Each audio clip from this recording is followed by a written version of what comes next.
ይህ የምትመለከቱት ወጣት በጣም ጅላጅል በመሆኑ ሴቶች ሁሉ የሚጠሉት ሲሆን በአንድ ጊዜ ግን አንድ ምትሃተኛ ሽቶ አግኝቶ የከተማውን ሴቶች በሙሉ በፍቅር ያፈዛቸዋል። ምንም እንኳን የከተማው ሴቶች ሁሉ እየተከተሉት እኔን አግባኝ ቢሉትም እሱ ግን ለዓመታት የአይን ፍቅር የነበረበትን ይህችን ልጅ ነበር የሚፈልገው። ይህ ወጣት ይህን ሽቶ ተጠቅሞ ይህችን ልጅ የራሱ ያደርጋት ይሆን? አብረን እንከታተል። ታሪካችን የሚጀምረው የሆኑ ተመራማሪዎች በአንድ ላቦራቶሪ ውስጥ የሆነ ወጣ ያለን ሽቶ ሲሰሩ እያስመለከተን ነው። ይህ ሽቶም የሚሰራበት አበባ በ100 ዓመት አንድ ጊዜ ብቻ የሚበቅል በመሆኑ ሙከራቸው እንዲሳካላቸው የቻሉትን ሁሉ እየጣሩ ነው።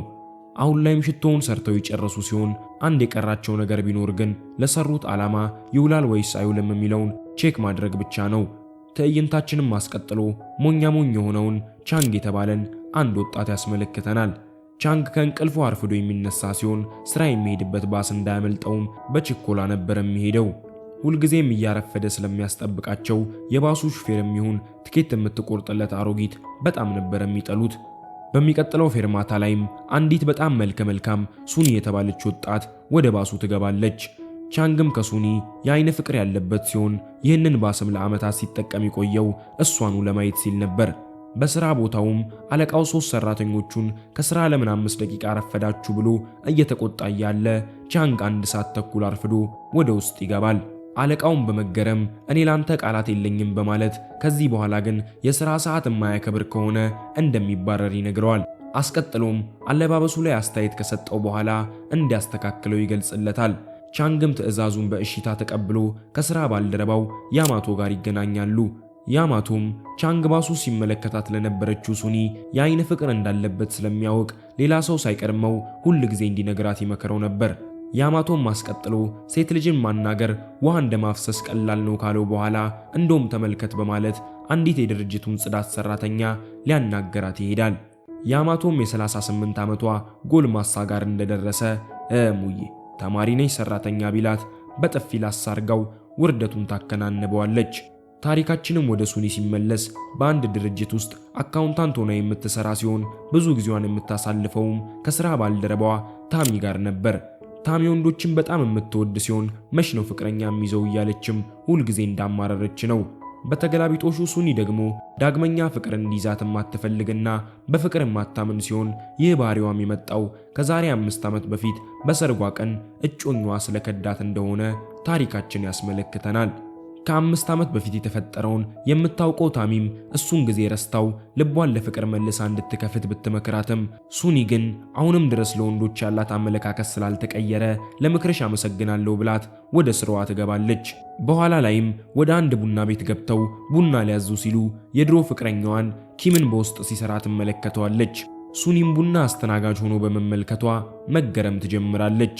ኪምም የሚፈልጉትን አይነት ቡና ከጠየቃቸው በኋላ 5 ደቂቃ ብቻ እንዲጠብቁት ይነግራቸዋል። አለቃው አለባበስህን አስተካክል ያለው ቻንግም ሱፍ ሊገዛ ወደ አንድ ልብስ ቤት ይገባል። ዋጋቸውንም ሲጠይቅ በጣም ውድ እንደሆኑ የተረዳው ቻንግ ለዛሬ ይለፈኝ ብሎ ወደ ውጪ በችኮላ እየወጣ ያለ በድንገት በቦርሳው አንድ አሻንጉሊት ላይ ተለብሶን ያለን የሱፍ ጃኬት ይቀደዋል። ሰራተኞቹ ሳይመለከቱትም ከሱቁ ወጥቶ ሊጠፋ ሲል በጥበቃዎቹ ካስያዙት በኋላ ወደ ውስጥ አስመልሰውት እንዲከፍል ይነግሩታል። መናጢ ደሃ የሆነው ቻንግም ስንት እንደሆነ ቢጠይቃቸው 45000 ብር ይሉታል። የወር ደሞዙ 7000 ብር የሆነው ቻንግም አንድ ሱፍ እንዴት የሱን የ5 ወር ደሞዝ ሊያወጣ ይችላል በማለት እሪ ብሎ መጮህ ይጀምራል።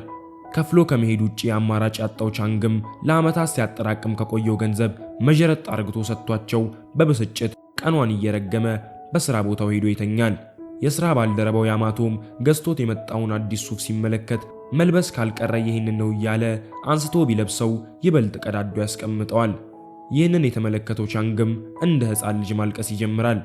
በዛው ቀን ማታም ሱኒ ወደ ቤቷ እየተመለሰች እያለ አንድ ማንነቱ ያልታወቀ ሰውዬ ተደብቆ ይከታተላት ጀመር።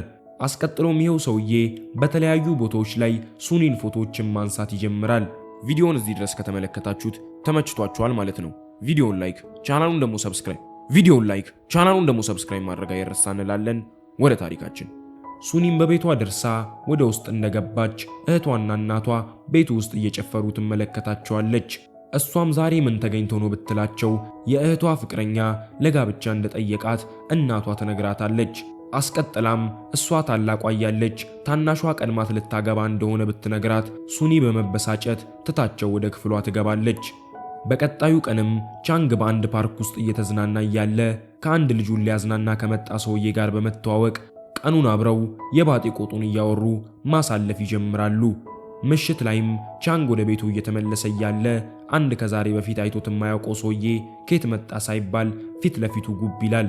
ይህም ሰውዬ አንዲት ትንሽዬ ሽቶን ከሰጠው በኋላ ከቦታው ይሰወራል። ታሪካችንም በቀጥታ ቻንግ በሚቀጥለው ቀን ከእንቅልፉ ሲነሳ ያስመለክተናል። እንደ ልማዱም አርፍዶ በመነሳቱ እየተደናበረ እያለ የትናንቷን ትንሽዬ ሽቶ ቦርሳው ላይ ቁጭ ብላ ይመለከታታል። እሱም ምን አይነት እግዜር የባረከው ሰውዬ ነው ደግሞ ትናንትና ሽቶ የሰጠኝ በማለት ለቀናት ሻወር እንዳልወሰደ አስታውሶ ሽቶውን መቀባት ይጀምራል።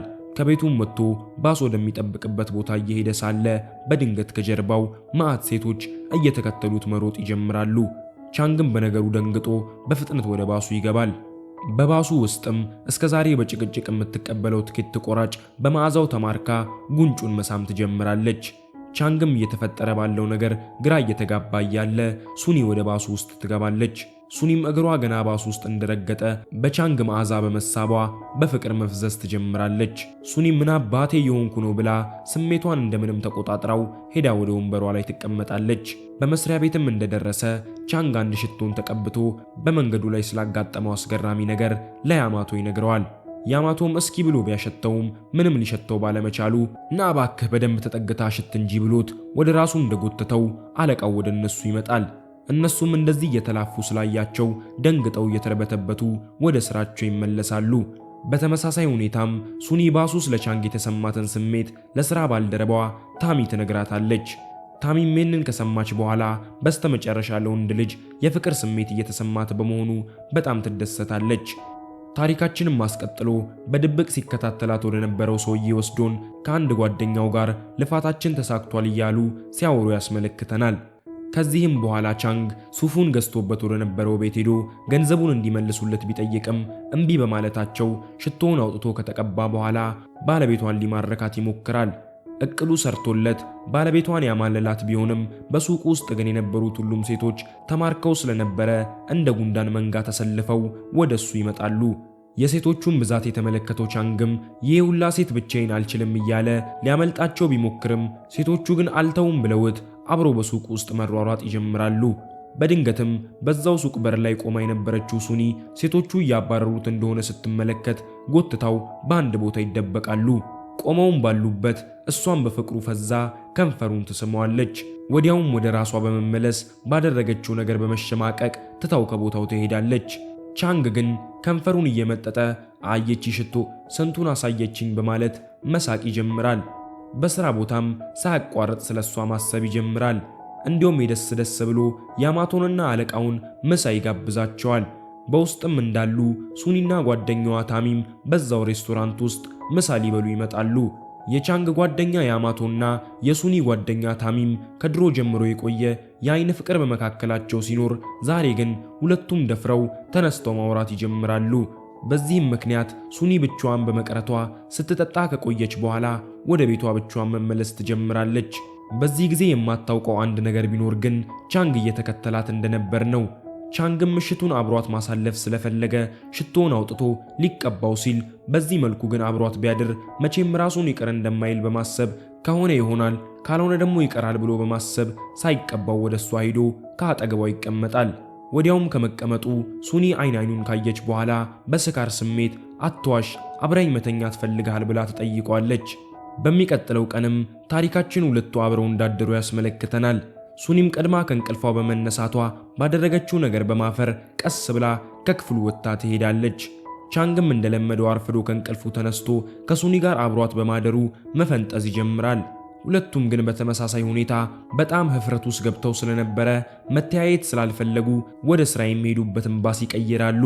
በሚያስገርም ሁኔታም መልሰው ሁለቱም የገቡበት ባስ ግን አንድ አይነት ነበረ። በድንገትም ሁለቱም ቀና ሲሉ በመተያየታቸው ምን አይነቱ ግጥጥሞች ነው እያሉ መሳቀቅ ይጀምራሉ። ልክ ሱኒም የምትሰራበት ቦታ ደርሳ እንደወረደች ቻንግ ቆፍጠን ብሎ ቢዝነስ ካርዴን መስጠት አለብኝ ብሎ በማሰብ በመስኮት እንደምንም ሾላልኮ ያቀብላታል። በስራ ቦታም ስለ ቻንግ መላልሳ ማሰብ የጀመረችው ሱኒ ከሱ ፍቅር እንደያዛት ትረዳለች። የሰጣትንም ቢዝነስ ካርድ አውጥታ በአንድ ሙዚየም ውስጥ ቀጥረዋለች። ይህንን የተመለከተው ቻንግም ደስታውን መቆጣጠር አቅቶት ይፈነጥዛል። ታሪካችንም አስቀጥሎ ወደ አንድ ላቦራቶሪ ክፍል ወስዶን አንዲት ሳይንቲስት የሰሩት ሽቶ ቻንግ በተባለ ልጅ እየተሞከረ እንደሆነና አመርቂ የሚባል ውጤትም በማምጣት ላይ እንደሆነ መወያየት ይጀምራሉ። በኋላ ላይም ሱኒና ቻንግ በሙዚየም ውስጥ ሲገናኙ ቻንግ ለሷ ያለውን የፍቅር ስሜት ይገልጽላታል።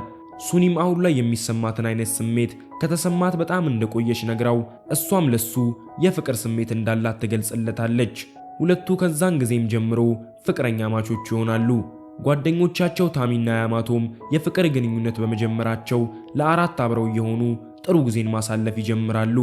ታሪካችንም አስቀጥሎ ያለ ቀናት ሲከታተላት የነበረው ሰውዬ የድሮ ፍቅረኛዋ ኪም እንደሆነ ያስመለክተናል።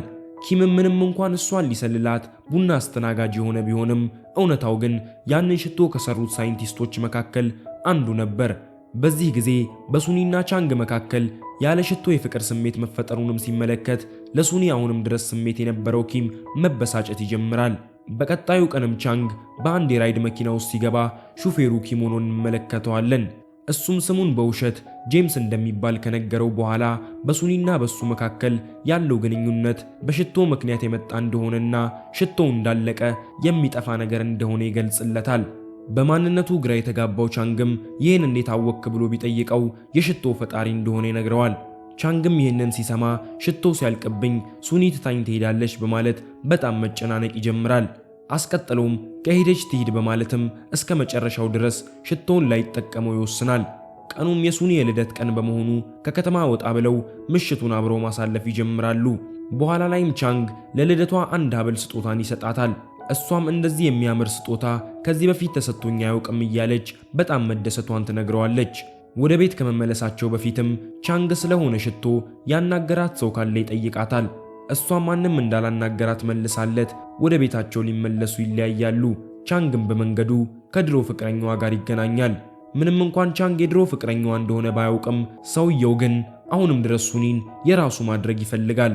ወደ ቻንግም ቀርቦ በአለባበሱ ከቀለደበት በኋላ የሱኒ አይነት ሴት ፈጽሞ ለሱ እንደማትገባው ይነግረዋል። አስቀጥሎም ሽቶው እንዳለቀ በቅርቡ ከሷ ጋርም ያለው ግንኙነት እንደሚያበቃ ነግሮት ትቶት ይሄዳል። ቻንግም እየጮኸ ሽቶውን ከተጠቀመ እንደቆየና በሁለቱ መካከል ያለው ግንኙነት የእውነተኛ እንደሆነ ነግሮት ከዚህ በኋላ ሊያገኘው እንደማይፈልግ ይገልጽለታል። በቀጣዩ ቀንም ሱኒ በአንድ ቦክስ ውስጥ ሽቶ በስጦታ መልክ ይላክላታል። እሷም ቻንግን ይላክልኝ ብላ በማሰብ ደውላ ለሽቶ አመሰግናለሁ ብትለው ቻንግ ግራ መጋባት ይጀምራል።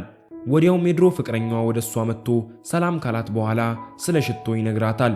እሱም አስቀጥሎ ለቻንግ አይነቱ ወንድ በሽቶ ምክንያት ባይሆን ፍቅር እንደማይዛት ቢነግራትም ሱኒ ግን እያወራ ያለውን ነገር እንደማታምነው ትነግረዋለች። ትንሽ ግን ካሰበችበት በኋላ ለዓመታት አብረው በአንድ ባስ ውስጥ ሲሄዱ ቀና ብላ እንኳን አይታው የማታውቀውን ልጅ አሁን ላይ እንዲህ በማፍቀሯ ሐሳቧ መረበሽ ይጀምራል። በስልክ ውስጥም የኪምን ድምፅ ሰምቶ ስለነበር ቻንግ እየሮጠ ወደ ሥራ ቦታዋ ይመጣል። በዛ እንደደረሰ ግን ሁሉም ዘጋግተው ወጥተው ነበር። ሱኒም በቤቷ ውስጥ ስለ ሽቶ በማሰብ እንቅልፍ አልወስድ ይላታል። ወደ ቻንግ ጋርም ደውላ ማውራት እንዳለባቸው ነግራው ወደሱ ቤት ትሄዳለች። ቁጭ ባሉበትም ለደቂቃዎች በዝምታ ቢተያዩም በሁኔታው የተጨናነቀው ቻንግ የምትጠይቀው ነገር ካለ እንድትጠይቀው ይጠይቃታል። እሷም ማስቀጥላ ስለ ሽቶው ከነገረችው በኋላ የፍቅር ግንኙነታቸው የጀመረው በሱ ምክንያት እንደሆነ ትጠይቀዋለች። እሱም በመጀመሪያ እንዳልሆነ ቢዋሻትም በድንገት ግን ከኪሱ ውስጥ መሬት ላይ ወድቆበት ሁሉም ነገር ይበለሻሽበታል። ሱኒም በዚህ ተበሳጭታ ትታው ወደ ድሮ ፍቅረኛዋ ቤት ስለ ሽቶ በደንብ ልትጠይቀው ትሄዳለች። በዚህ ሰዓትም ቻንግ ላስረዳሽ ቆይ እያለ ይከተላታል። የድሮ ፍቅረኛዋ ቤትም ደርሳ ወደ ውስጥ እንደገባች በኮምፒውተሮቹና ቲቪ ላይ እሷና ቻንግን አብረው ሆነው የሚያሳዩ የተለያዩ ፎቶዎችን ትመለከታለች። በዚህም ጊዜ ለቀናት ሲከታተላት እንደነበርና በሷ ላይም ሙከራ እያደረጉባት እንደሆነ ትረዳለች። በዚህም ጊዜ ወደ ውስጥ የገባው ቻንግ የፍቅር ህይወቴን በጠበት ክብኝ በማለት ከድሮ ፍቅረኛዋ ጋር መደባደብ ይጀምራሉ። በድንገትም ከተሰሩት ሽቶዎች ውስጥ የመጨረሻዋን መሬት ላይ ያገኘችው ሱኒ ልትሰባብረው ስትል የድሮ ፍቅረኛዋ ሽቶ የሚሰራበት አበባ በመቶ ዓመት አንድ ጊዜ ብቻ እንደሚበቅል ነግሯት እንዳትሰባብረው ቢጠይቃትም ሱኒ ግን የኔስ ሲሆን የሌላ ሰው ሕይወት ግን እንድትጫወትበት አልፈቅድልህም በማለት ሽቶውን መሬቱ ላይ ሰባብራው ሁለቱንም ትታቸው ትሄዳለች። በዚሁ ጊዜም ቻንግ ወደ ውጪ ተከትሏት ወጥቶ ምንም እንኳን እሱ ለሷ እውነተኛ ስሜት እንዳለው ቢነግራትም እሷ ግን ውሸት ላይ የተመረኮዘ ግንኙነት አልፈልግም ብላው በቆመበት ትታው ትሄዳለች። ታሪካችንን በቀጥታ ከአንድ ዓመት በኋላ ይወስድንና ሱኒ ከቤተሰቦቿ ጋር ሆና ጥሩ ጊዜን እያሳለፈች ቻንግ ደግሞ ሕይወቱ ተቀይሮ በሥራ ቦታም የሥራ እድገትን እንዳገኘ ያስመለክተናል። በፊልማችን የመጨረሻ ትዕይንትም ምንም እንኳን ቻንግ አሁን ላይ መኪና ያለው ቢሆንም እንደ ድሮ ግን ለዛሬ ባስ ልጠቀም በማለት ወደ ድሮ ባሱ ይገባል። በውስጥ የባሱ ሹፌርና ትኬት ቆራጯ ሕይወቱ ተቀይሮ አምሮበት ቢመለከቱት ከዓይን ያውጣህ ብለው ይመርቁታል። በሚቀጥለው ፌርማታ ላይም ባሱ እንደቆመ ሱኒን ወደ ውስጥ ስትገባ ይመለከታታል። ያኔ ለልደቷ የሰጣትን ሐብል እስካሁን ድረስ ሳትጥለውም በአንገቷ ላይ አድርጋው ቢመለከታት መደነቅ ይጀምራል። ሁለቱ ከአንድ ዓመት በኋላም በዚህ መልኩ በመገናኘታቸው ፈገግ እያሉ ከተጠጋጉ በኋላ እንደ አዲስ ስማቸውን እየተዋወቁ ታሪካችን ያበቃል። እንደዚህ አይነት ኮንተንት ሞሮፍ እንዲሰራላችሁ የምትፈልጉ ከሆነ ተመችቶናል ይቀጥል ብላችሁ ጻፉልኝ። ሰብስክራይብ ማድረግ እንዳይረሳ። እዚች ጋር የምትመለከቷትን ቪዲዮ ተመልከቷት። ፕላስ ደግሞ ኮምፔር አድርጋችሁ ንገሩኝ። በቃ ይመቻችሁ።